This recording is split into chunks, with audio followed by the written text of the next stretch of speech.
आपका मेरी चैनल पर पुनः स्वागत है पद्मा सोलंकी भजन एंड कहानियाँ पर।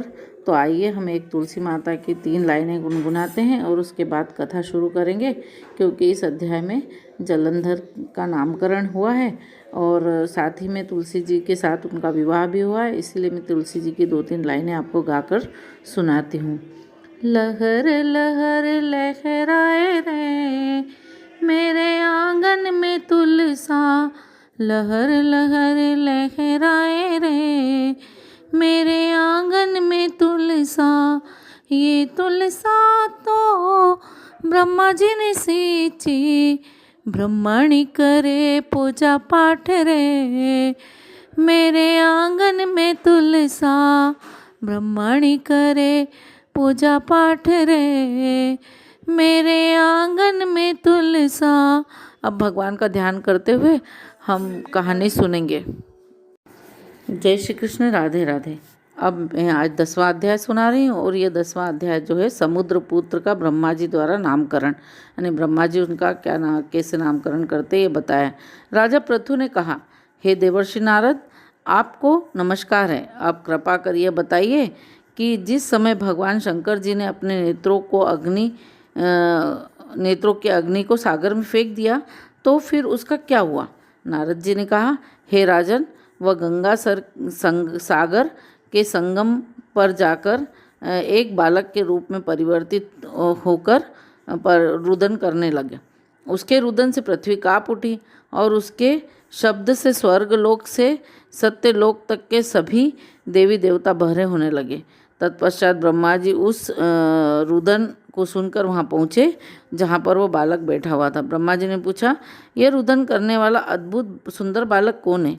ब्रह्मा जी को वहाँ आया देखकर उनके वचनों को सुनकर हाथ जोड़कर प्रणाम करके करता हुआ समुद्र कहने लगा, हे ब्रह्मन, गंगा सागर के संगम पर बैठा यह मेरा पुत्र है। यह कहकर समुद्र ने उस बालक को ब्रह्मा जी की गोद में दे दिया। फिर बोला, हे जगत गुरु, अब आप ही इसके जात कर्म आदि संस्कार कीजिए। जब ब्रह्मा जी से बात कर ही रहा था तब वह बालक ब्रह्मा जी की दाढ़ी से खेलने लगा और उसे हिलाने और खींचने लगा।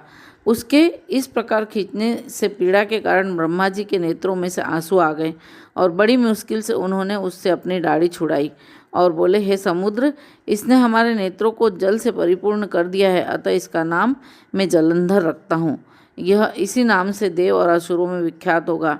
इसकी अपनी तरुणावस्था में संपूर्ण शास्त्रों को जानने वाला होगा। इसकी मृत्यु रुद्र के अतिरिक्त अन्य किसी और से नहीं होगी। जहाँ से इसकी उत्पत्ति हुई है वहीं लीन होगा। नारद जी बोले, हे राजन, ब्रह्मा जी ने ऐसा कहकर असुरों के गुरु शुक्राचार्य को बुलवाया और जलंधर को राजगद्दी पर बिठाकर समुद्र से विदा ली और अपने स्थान को चले गए। जब समुद्र ने अपने पुत्र जलंधर को शीघ्र ही बड़ा होता पाया तो वह उसके योग्य कन्या की खोज में लग गया। एक दिन कालनेमी ने जलंधर के साथ अपनी कन्या वृंदा का सहर्ष विवाह कर दिया। जलंधर वृंदा जैसी प्रतिव्रता और आज्ञाकारिणी सुंदर स्त्री पाकर अत्यंत प्रसन्न हुआ और गुरु शुक्राचार्य की सहायता से अपना राजकाज करने लगा।